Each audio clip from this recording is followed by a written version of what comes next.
कुर्बानी का मतलब होता है अपनी कोई अजीज चीज़ की कुर्बानी देना, ना कि कोई बकरा को कुर्बान करना। इस पर आप क्या कहना चाहेंगे? कुर्बानी का मतलब होता है कि किसी अजीज़ चीज़ को कुर्बानी, ये चीज़ पे मैं बल्कि बहुत सहमत हूँ इस बात से कि लन तनालुल बिर्रा हत्ता तुनफिकू मिम्मा तुहिब्बून, सूरह आल इमरान सूरह नंबर 3 में, कि तुम तब तक नेकी को नहीं पहुंच सकते जब तक कि अल्लाह के रास्ते में वो खर्च कर दो जो तुम्हारे नज़दीक बहुत ही महबूब हो, जो बहुत ही पसंदीदा अजीज़ चीज़ हो। उसको जब तक अल्लाह के रास्ते में नहीं दे दोगे तब तक तुम नेकी को नहीं पहुंच सकते। तो ये बात पे मैं भी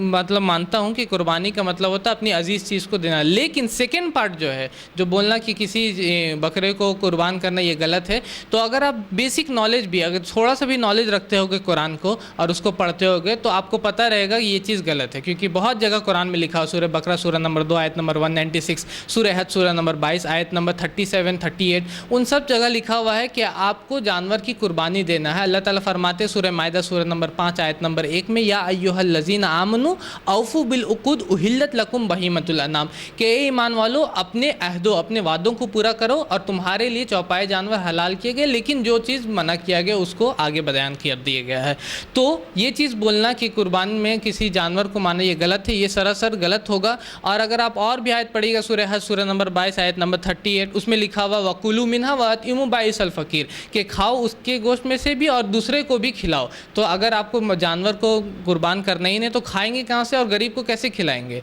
और जहाँ तक जीव हत्या की बात है, तो अगर मैं कहता हूँ कि आज का टाइम साइंस और टेक्नोलॉजी का टाइम है, तो मैं कहता हूँ कि अगर कोई इंसान बिना किसी जीव की हत्या किए ज़िंदा रह सकता तो मैं सबसे पहले रहना चाहूँगा, सबसे पहले मैं रहना चाहूँगा। क्योंकि हम जानते हैं आज के टाइम में अगर आप सांस लेते हैं, एक ग्लास ऑफ वाटर में मिलियंस ऑफ बैक्टीरिया, एक जो आप पानी पीते हैं एक गिलास, उसमें कितनी ही जीवाणु होते हैं। आप जब सांस लेते हैं, आप जब थूकते हैं, आप जब हार्पिक या आप जब डेटॉल यूज़ करते हैं, बहुत सारे जीव मरते हैं। और ये गलत फहमी है कि हिंदू धर्म में ये चीज़ मना है, जबकि अगर आप मनुस्मृति पढ़िएगा चैप्टर नंबर 5 वर्स नंबर 30, उसमें लिखा हुआ है कि जो लोग गोश्त खाते हैं, eater of flesh does nothing wrong even if he does it day after day, for God himself created some to be eater another to be eaten, कि ईश्वर ने खुद किसी को खाने वाला किसी को खाए जाने वाला बनाया। Manusmriti chapter 5 verse 31, Manusmriti chapter 5 verse 39, Manusmriti chapter 5 verse 40, ये सारे वर्सेज है जिसमें लिखा हुआ है कि आप मांसाहार कर सकते हैं। और आज का टाइम में हम लोग ये भी जानते हैं कि पेड़ में भी जान है, पेड़ पौधे में भी जान होते हैं। भले ही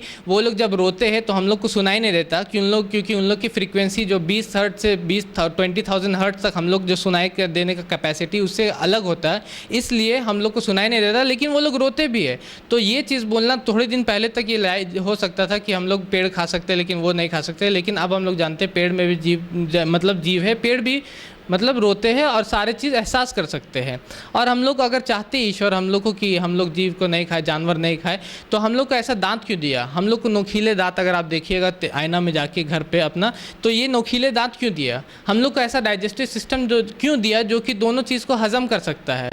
और अगर जो लोग ये कहते हैं कि हम लोग को जीव की हत्या नहीं करने, मैं उनसे ये सवाल करता हूँ कि हम लोग क्या क्या नहीं करेंगे? हम लोग प्योरिट यूज़ नहीं करेंगे, हम लोग हार्पिक यूज़ नहीं करेंगे, हम लोग डेटॉल यूज़ नहीं करेंगे, हम लोग गिलास पानी नहीं पी सकेंगे, हम लोग थूकेंगे नहीं, हम लोग सांस नहीं लेंगे, हम लोग क्या क्या तक नहीं करेंगे।